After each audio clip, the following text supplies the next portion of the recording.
If you believe the stories, mankind's pride gave rise to the Darkspawn. Countless in number and toxic to all life, Darkspawn search endlessly for an archdemon. When they find one, Darkspawn armies surge up from their corrupt barrows beneath the ground, and a blight begins. Grey Wardens are the only warriors capable of destroying an archdemon, and history always honors the one who sacrifices all to kill the beast. In the fifth blight, the Warden was the hero of Ferelden. Youngest child of Ferelden's powerful Terran Cousland. Betrayal saw the Cousland's ancestral castle burn, and the Terran and his wife slain. Duncan, a Grey Warden, helped the young noble escape to a new life with the Wardens. The allied Ferelden and Grey Warden forces met in Ostagar, where King Kaelin's armies and a host of Wardens gathered, ready to destroy the Darkspawn. But valor turned to despair as Loghain betrayed his king. Kaelin's forces were slaughtered, and the south was lost. The hero, now a full-fledged Grey Warden, survived with the aid of Flemeth, the mysterious witch of the wilds. Joined by Flemeth's daughter, Morrigan, and a Grey Warden named Alistair, the hero set out to build an army strong enough to abolish the Blight. With the traitorous Loghain now seated on Ferelden's throne, the Warden sought help from the influential Arl Eamon of Redcliffe. However, they arrived in Redcliffe to find the town under siege. As each night, undead rose in waves and assailed the battered village. With the hero's help, the people of Redcliffe stood fast against the undead horde.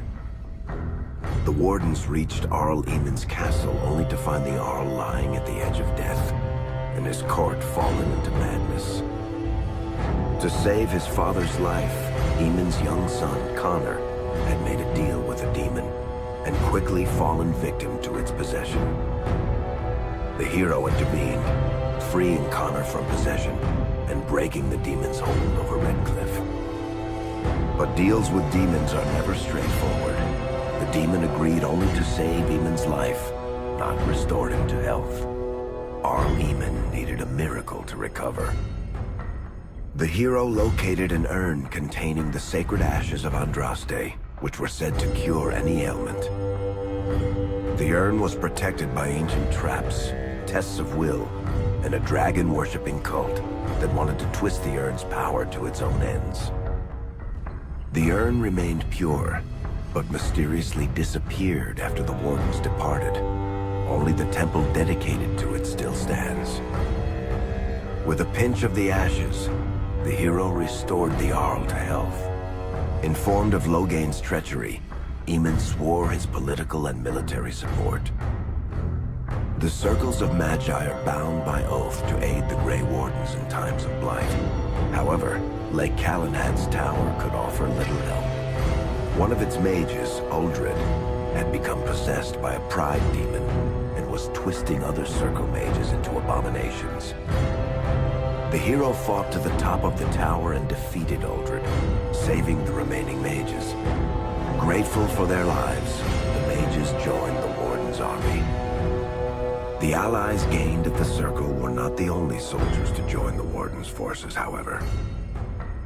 Dalish elves don't usually make alliances, but even deep hatred can be set aside in the face of oblivion.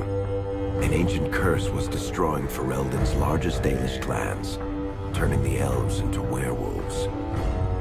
Zathrian, the clan's keeper, claimed that the cure required the heart of the great wolf, Witherfang. Years before, Zathrian himself had afflicted a group of humans with the curse that now ravaged his clan. As long as he lived, the curse endured. The hero freed the werewolves from the long-standing curse, and the Dalish joined the Warden's forces. Blights may happen hundreds of years apart, but the dwarves who live below the surface of Thedas fight Darkspawn every day. No one is better schooled in battling Darkspawn than the warriors of Orzammar, except perhaps their allies of old, the Grey Wardens. The hero arrived in Orzammar in the wake of King Endrin's death to find political factions fighting for control of the dwarven capital. Only the vote of a venerated paragon could break the deadlock to elect a ruler, and order the dwarves to honor their Grey Warden treaty and join the battle against the new blight. The hero set off to find a paragon named Branka, who had disappeared into the Deep Roads in search of a legendary artifact, the Anvil of the Void, created by the renowned smith Ferelden to forge mighty war golems. The hero helped Ferelden destroy the Anvil of the Void, along with the dark secrets that could trap a living soul inside a mechanical construct.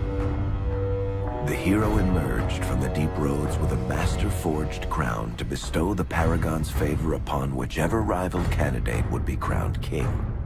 Balin, the youngest son of King Endrin who was suspected of foul play, or Haramont, the aging traditionalist backed by the Dwarven Assembly.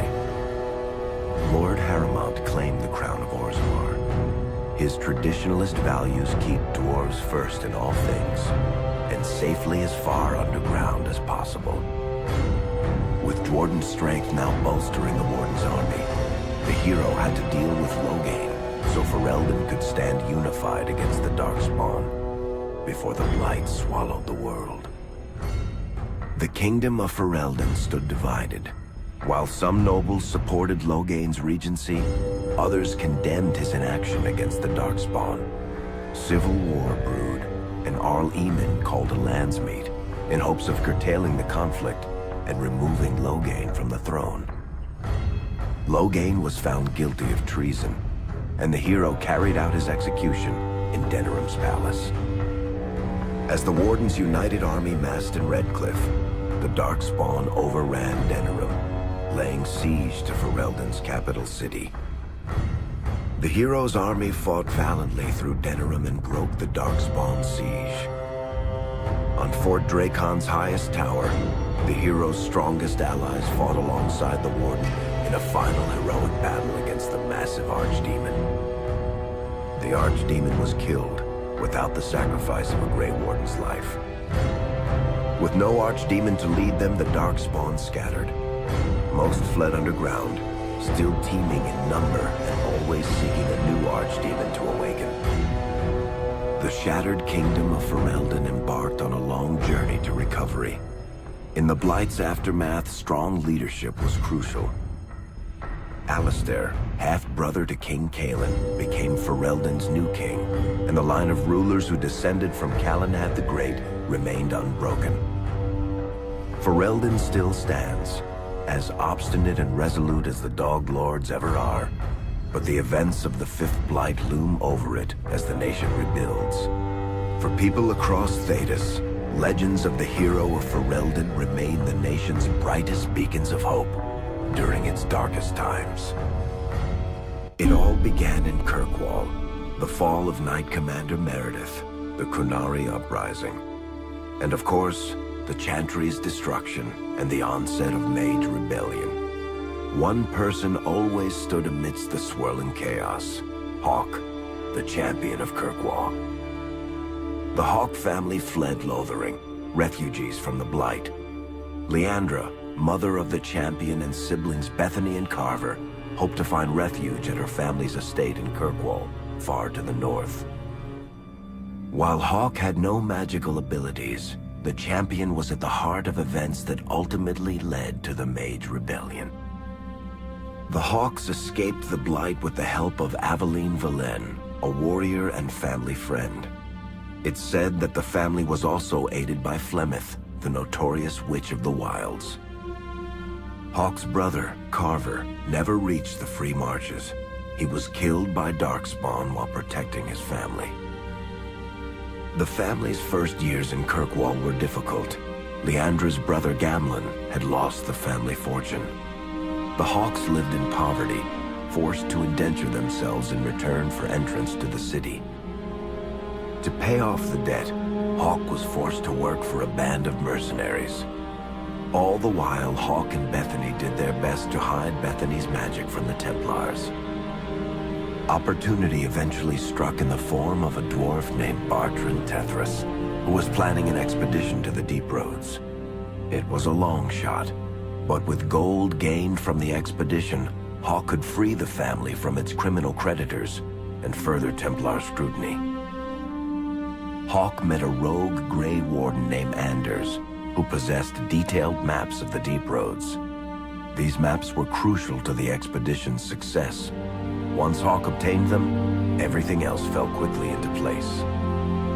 Afraid to lose another sibling, Hawke insisted that Bethany stay in Kirkwall rather than accompany the expedition. Hawke did find ancient dwarven treasure, but the group also stumbled upon a statuette formed from a strange red lyrium. Upon returning to the surface, Hawke found Templars taking Bethany away. Her magic had been discovered.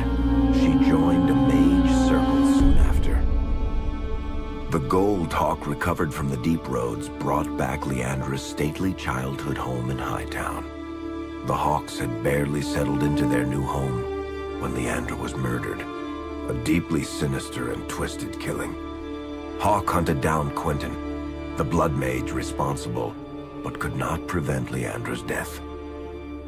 Leandra's tragic death was part of a critical problem facing Kirkwall. Rising tension between the city's mages, who felt increasingly oppressed, and Templars, who grew increasingly suspicious of their activities. Adding to the strain, a large contingent of Qunari had also established themselves in Kirkwall, much to the growing discomfort of the city's rulers. After their dreadnought was shipwrecked many years before, a group of stranded Qunari were allowed to remain in a cordoned-off area in Lowtown. As time passed, the Qunari made no effort to return home, and offered no explanation about why they remained. Tensions rose to a breaking point. Revered Mother Patrice, convinced the Qunari were a threat to the Chantry's faith, incited violence between the Qunari and the Kirkwall populace. Hawke knew that Patrice would bring about unnecessary conflict. Though the champion tried to stop her, Patrice orchestrated the murder of Seamus Dumar, a Viscount's son and a recent convert to the Qun. When her crime was discovered, a Qunari assassin killed her. After Seamus was murdered, the Arishok of the Qunari group lost patience with the humans of Kirkwall. They would now submit to the Qun or die. The Qunari struck hard and fast. They took the palace in Hightown and beheaded the Viscount to immediately quash any resistance. Aided by Knight Commander Meredith and First Enchanter Orsino, Hawke reached the palace and stood toe-to-toe with the fearsome Qunari leader. Hawke fought the Qunari leader. The fierce battle resulted in the Arishok's death and the liberation of Kirkwall from its brief occupation. The Qunari quickly withdrew from the city entirely. Hawke saved Kirkwall and earned the grudging respect of the city's Templars, mages, and nobility, along with the title that history remembers, the Champion of Kirkwall. Kirkwall's problems were still not over, however. After Viscount Dumar's death, Knight Commander Meredith took power and blocked all attempts to appoint a new Viscount. Under Meredith's command, the Templars tightened their grip on the mages, planning to suppress what Meredith saw as a growing rebellion. Anders, who spent years fighting for justice and freedom for his fellow mages, saw that the time for negotiation was past. He destroyed Kirkwall's chantry, killing hundreds, including Grand Cleric Elthina. This single act began a rebellion that spread from circle to circle, until all circles of Magi had risen up in defiance against chantry rule. Though Anders had done the unforgivable, something stayed the champion's hand. Anders survived the day, although many others did not. Fighting spread swiftly through the city. Some mages rebelled openly, many of them succumbing to possession. Templars turned their swords on mages who rebelled, and on those who did not. As First Enchanter Orsino refused to bend to the Templars, Knight Commander Meredith demanded that every mage in Kirkwall be put to the sword. Hawke saved many mages from Templar blades, keeping them from succumbing to possession or the temptations of blood magic. In the end, however, Hawk was forced to strike down Orsino, who had betrayed his own values by resorting to blood magic himself. The battle proved one thing. Knight Commander Meredith had gone mad. Hawk saw the truth of it when Meredith unsheathed her sword, and the red lyrium idol from the deep roads was embedded within it. The blade fueled her hatred and paranoia, as it had for months. After a horrific battle, the red lyrium of the Knight Commander's sword consumed her as she died. Meredith became a statue, her face a frozen mask of horror. Little is known of the champion since that final battle. However, Hawk's story lives on in legend and song. Memories of the indelible changes the champion of Kirkwall brought to the face of Thedas. The Mage Rebellion in Kirkwall was felt throughout Thedas, the news spreading like wildfire. The Templars clamped down in response, but each new restriction only made things worse. Led by Grand Enchanter Fiona, the mages voted for independence. The Circle of Magi would govern itself, without the Chantry and especially without the Templars. The result was cataclysmic. 2 circles were destroyed. Those within killed to the last mage, before the rest fled into the wilderness. Perhaps the mighty Empire of Orlais could have intervened in the war before it began, but that was not to be. Grand Duke Espard began a deadly civil war against Empress Celine, vying for the Orlesian throne. The mages were offered safe haven in neighboring Ferelden, but the Templars followed, and so their battle spread across all of Thedas. As head of the Chantry, Divine Justinia ordered the Templars to stand down. They refused, declaring their own independence. Thus, the war began in earnest. Templars hunting mages, mages fighting Templars. Their clashes wreaked untold destruction, and all sense of order was falling to pieces. Divine Justinia made one final desperate bid to end the war. She approached the leaders of both sides and convinced them to come to a conclave held on neutral ground. With the Chantry to mediate, mages and Templars will talk for the first time since this all began. It is our last, and perhaps our only, chance for peace.